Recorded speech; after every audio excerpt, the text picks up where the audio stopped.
Tulad sa mga naunang niyang boxing match, dumaan muli sa mandatory health check-up si pambansang kamao Manny Pacquiao.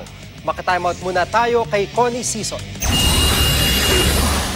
Sumailalim na si pambansang kamao Manny Pacquiao sa mandatory health check-up alinsunod sa patakaran ng Nevada State Athletic Commission bago ang anumang boxing match. Sinalubong ng kanyang fan si Pacman sa ospital sa San Pedro, California.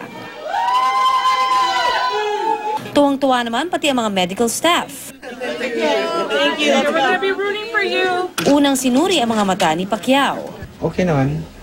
Suot lang ng sunglass dahil yung sa mata. Bago naman lumipat sa kabilang building, nagpaunlak si Pacman ng autograph at picture-taking sa 6 taong gulang na batang si Ryan. Good luck.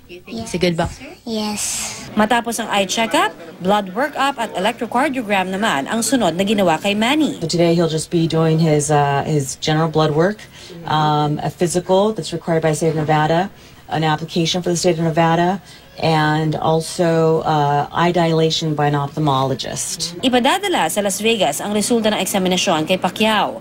Kadalasang sinasabi kaagad sa boksingero kung may problema matapos ang pagsusuri. At dahil wala namang abiso kay Pacman, tila go signal na ito na tuloy na nga ang bakbakang Pacquiao-Mayweather sa Mayo.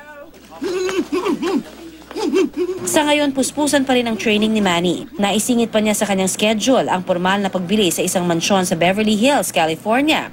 Pagmamayari ito dati ng singer na si Jennifer Lopez. $11 million o katumbas ng mahigit 400 milyong piso ang halaga ng property. Meron itong 7 kwarto, swimming pool at sariling sinihan.